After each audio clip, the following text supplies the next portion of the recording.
Tonight you have a chance to run for a good cause. Plus, Troy welcomed a special group of the armed forces to campus. Stay tuned. Troy TrojanVision News starts now. From the High Definition Production Center of Troy University's Broadcast and Digital Network and Troy campuses around the world, this is Troy TrojanVision News.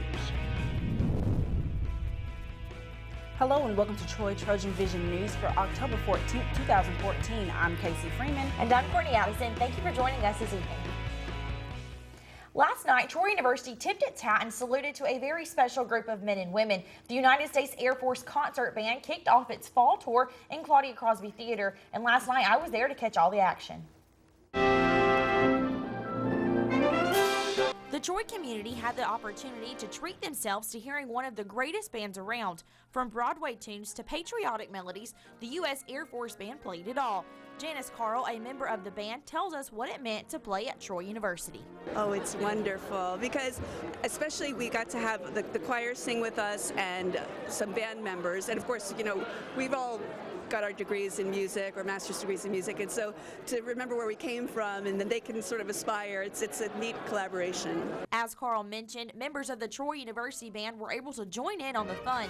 One band member says sharing the stage with the Air Force Band was an incredible feeling. It's just awesome to have the opportunity, and as far as it's like a once-in-a-lifetime deal. It rarely ever happens, and it's just an honor to get to play with them, and I thoroughly enjoyed it. One audience member says the concert was more than just music.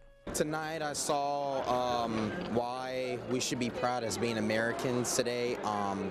20 years ago I was born. My father was working for the U.S. Air Force, and now tonight I'm seeing the importance of why we should be Americans and why we should be proud of living in this land. And what were some of the favorite moments of the performance? I really like the patriotic music that we do at the end when we can thank the veterans and thank the active duty members, their families, and just, you know, give back and be able to be in the community and let them see the Air Force and know that we support them. My favorite part was A Night in Broadway when they performed The Lion King, and another performance I love was 76 Trombones, because I'm a trombone player, and I enjoy listening to that tune every single time. Definitely the Broadway, that was awesome. The United States Air Force Concert Band will continue their tour this week in Pensacola, Florida at the Sanger Theater. Area runners can get a little exercise and help prevent bullying at the same time. The Bully-Proof 5K will be this Saturday on the square in downtown Troy. The 5K is a part of a bigger anti-bullying effort being put on by Troy University. The Bully-Proof program is an effort to raise awareness about bullying, cyberbullying, and suicide. The 5K is a new addition to the program started last year, and organizers hope to get more people involved with awareness efforts. We started this project last year. It was in response to a student that took her life in 2012. So East Central had reached out to the counseling department, so we sort of put together these very leveled community projects over the course, I guess, 2013, and then are trying to just advance those, you know, in 2014, and hopefully each year we'll get a little bit better and a little bit bigger. To register, you can visit the website www.bullyproof5k.eventbrite.com. Registration is open until the morning of the event. The 5K race will get underway at 8 a.m. on Saturday with the Kids Fun Run beginning at 9:15.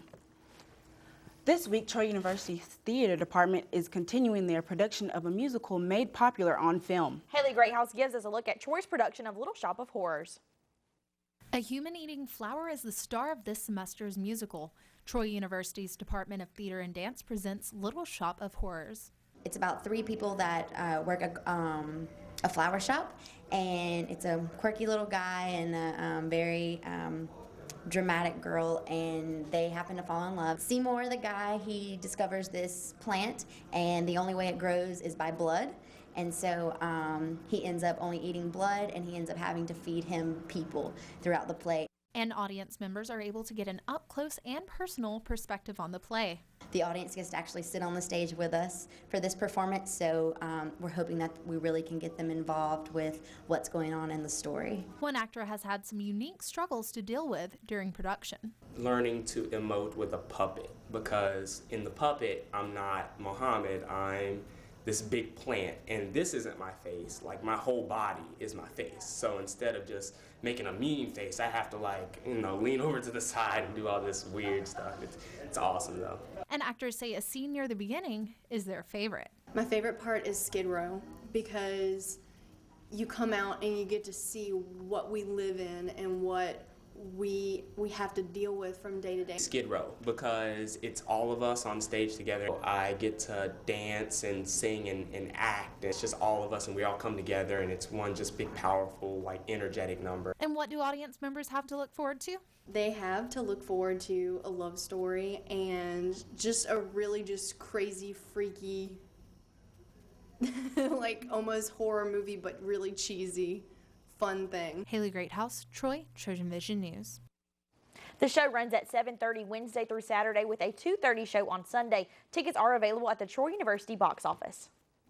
And now taking a look at news from around the state. Fast-moving storms toppled a tree onto a mobile home, killing a woman. High winds also damaged buildings and knocked out power to thousands of customers across Alabama. The coroners say the tree fell yesterday on the mobile home about 25 miles northwest of Birmingham, killing the 75-year-old woman and injuring her husband. And in Springville, a federal lawsuit claims corruption and poor management are to blame for the deaths and violence at St. Clair Prison. The Montgomery-based Equal Justice Initiative filed a lawsuit yesterday seeking changes at the prison, which holds more than 1,200 men and is badly overcrowded. And out of Montgomery, Alabama's race for governor is heating up, with Republican incumbent Robert Bentley releasing his first ad that forced on his opponent. Bentley's campaign posted an ad on social media describing how Parker Griffith was elected to Congress as a Democrat, switched to the Republican Party and lost, and then switched back to the Democratic Party to run for governor. And still to come on Troy TrojanVision News, the football team is celebrating their win over New Mexico State. See how when Clay Ayer joins us. We're hearing more action out of the Middle East. We'll have an update on how the president is handling ISIS after the break. Stay with us. President Obama gets ready to meet defense chiefs from 20 nations to work on a strategy to defeat ISIS. I'm Craig Boswell at the White House. That story coming up. The warrior spirit, it's in there. Always has been. Now let it out and take the world by fire. Train well and learn what it means to be a Troy Trojan. Walk with confidence, conquer, claim territory, and climb ladders. Know that you have the power to stand alone, but the comfort of knowing that you'll never have to. Discover your inner warrior. Find it at troy.edu/spirit. We're the rise to every challenge type. The nothing is impossible type. The type that knows the time will come when we put type 1 behind us. We're the plan for a cure type. The improve life along the way type. The type that will stop at nothing until type 1 becomes type none.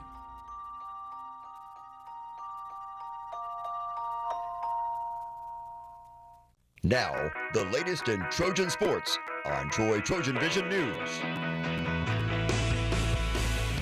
The football team finally has a win in their record books for this season against conference foe New Mexico State, with the score being 41-24. The Trojans were firing on all cylinders with a total of 360 rushing yards and a total of 211 passing yards, giving the Trojans 571 yards of total offense. This marks Troy's fifth 300-yard rushing game in its FBS era. The defense on the other side of the ball recorded 4 sacks and 4 forced turnovers. The players such as Jamal Statham expressed what it meant for them to give head coach Larry Blatney a victory. It felt good. Just we were pumped when we cheering Blatney before he came in the locker room, and just to see him smile, just to see him come in the locker room with a big smile and proud. And you know, I'm glad we got his last homecoming game as a win, and you know, he's a great coach, and I love playing for him. And I'm just trying to make his last year the best I can and do my part. The Trojans will look to keep their winning momentum when they play Appalachian State this Saturday. The Troy soccer team lost a pair of matches over the weekend to Appalachian State and Texas State. The Trojans fell to the Mountaineers in double overtime 2-3 and then traveled to San Marcos, Texas to play Texas State and ended with a score of 0-3. The two losses put the Trojans' away record at 1-5, and head coach Jason Hamilton says that traveling as well as the depth of his team is catching up to their performance on the field. There's much depth as we'd like to have, so we've got some players that are, playing 90 minutes a game twice a weekend, and after 14 games, 13 games, that's going to catch up to you. So, that's something that we looked at and, kind of made some adjustments this week in our training schedule, knowing that we have to have a strong finish here in these last 4 games and get a few results. So, I think just the accumulation of the minutes throughout the season, and then obviously the travel played a big factor in that game, but we just got to keep our heads up and rebound from it. The Trojans will have the chance to defend their undefeated record at home this Friday against Georgia State. The men's tennis team will head to Auburn tomorrow for the USTA-ITA Southern Regional Championship. The winner of the singles and doubles will advance to the indoor championship in Flushing Meadows, New York, which is the site for the U.S. Open. Head coach Scott Kidd says that even though it's a big tournament, he wants to give his freshmen some experience, and along with that comes some pressure. I think they're going to be nervous because, some of them do have some experience playing the ITF circuit, but it's totally different when, I've had kids to be ranked 200 in the world but come to college and then they're faced with such nerves because there's a lot of pressure. You're playing not only for yourself, but you're playing for your team, for the university. They want to impress us as a coaching staff, but I think as a coach staff, we just tell the guys, go out there, be relaxed, play your game, be positive, and just do your best. I think that's all we can ask from them. The first match for the Trojans is this Thursday. The women's golf team finished in second place, shooting a score of 297 in windy conditions at the JU Classic today. Fatima Fernandez-Cano led the Trojans as she finished 10th as she shot a 6 over 222 after carding at 75 earlier today. Taylor McGraw tied for 13th as she sank 5 birdies over 3 rounds while carding at 78.